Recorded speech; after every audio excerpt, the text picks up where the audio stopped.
I'm going to say something that might make a few people mad. The only reason Australia's property market works is because someone else is willing to pay more than you did. And that, my friend, is how a Ponzi scheme functions. I was actually listening to a podcast the other day, and they had a pretty thought-provoking discussion about this exact topic. They were talking about how Australia's housing market shares some characteristics with a Ponzi scheme. And at first I thought, that's a big claim. But then when I started breaking it down, it made me stop and think. Like how prices always go up, or how you need to get in before it's too late. Start to sound a little less like economic fundamentals and a bit more like a system that relies on constant flow of new buyers to keep it afloat. So I wanted to unpack the research, the data, and some of the discussions happening around this. Why some people believe that Australia's housing market shares characteristics with the Ponzi scheme, who's really benefiting from it, and most importantly, what's all of this actually mean for you? Let's get into it. For generations, Australians have been told that owning a home is the ultimate financial safety net. Buy property, hold onto it, and let time do the rest. It's seen as a rite of passage, one of the very few guaranteed ways to build wealth and secure a comfortable future. But if home ownership is such a sure thing, why is it slipping further out of reach for so many? Why has housing affordability deteriorated to the point where the average earning household can no longer afford the average home? And if the system is working as it should, why do policies designed to help first home buyers, like government grants and stamp duty concessions, only seem to push prices up even further?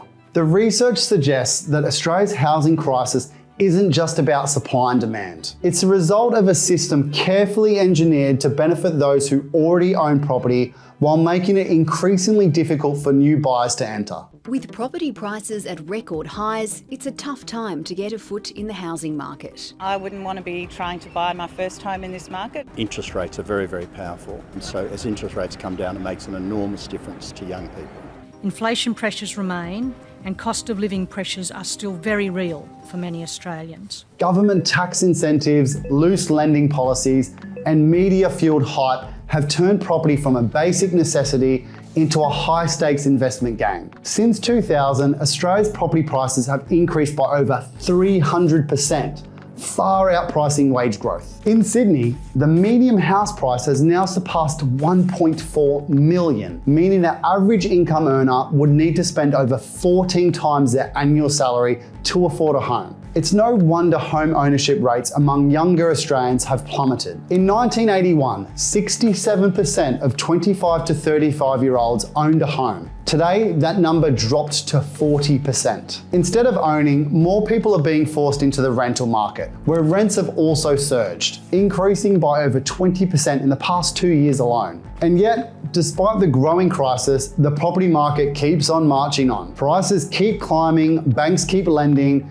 and policymakers continue to tinker around the edges without addressing the real issue. The system only works if new buyers keep paying more than the last. That's where things start to look eerily familiar to a Ponzi scheme. One of the points raised in the discussion was on the similarities between the property market and a Ponzi scheme. A Ponzi scheme is one of the oldest financial scams in the book. It works by promising high returns to investors, not from real profits or legitimate business activity, but from the money of new participants. The cycle continues for as long as fresh investors keep joining in, funneling their money upwards to sustain the illusion of success. But the moment new entrants dry up, the entire system collapses. Now, apply the same logic to Australia's housing market. Rising property values are not driven purely by supply and demand or economic fundamentals. They rely on new buyers constantly entering the market and paying more than those before them. Without that steady flow of fresh money, price growth slows, investor confidence wavers, and the entire market starts to look a little bit shaky. The parallels are quite clear.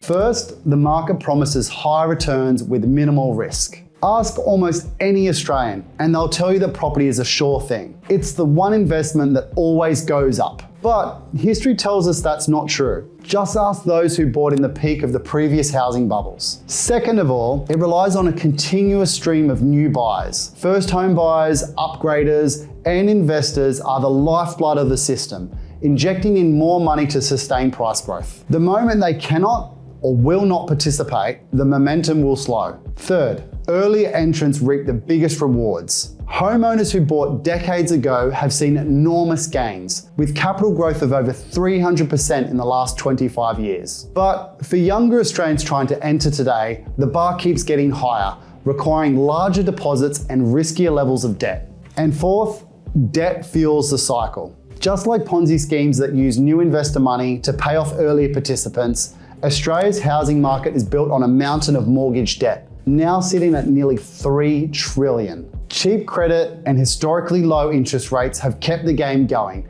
but as borrowing costs rise, cracks are already appearing. This is why government and financial institutions are so determined to fix the housing affordability without actually lowering the price. A major price drop would break the illusion of perpetual growth, scaring off investors and shaking consumer confidence. That is why policymakers prefer band-aid solutions like first homeowner grants, policies that appear helpful, but ultimately just pump more demand into the system, driving prices even higher.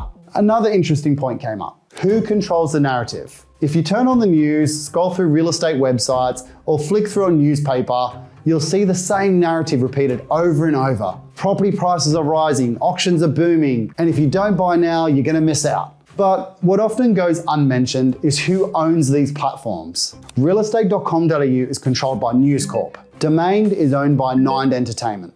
These are the two largest real estate listing platforms in Australia, and their business model depends on a booming property market. More property transactions mean more site traffic, higher advertising fees, and bigger profits for the media companies that own them. That's not to say every property report is intentionally misleading, but when media companies profit from property speculation, there is little incentive to highlight risks and question sustainability of price growth. Instead, we get auction clearance rates, record sales, and investment success stories, all designed to fuel buyer FOMO and keep demand high. Even when concerns about affordability are raised, the framing is often telling. Rather than asking why prices are so high, buyers are told to sacrifice more, borrow more, or move further away. I've even been guilty of this. And the cycle continues. Another interesting thing that comes up in the research is how housing policy has consistently worked to inflate demand rather than to control prices. If affordability were the real objective,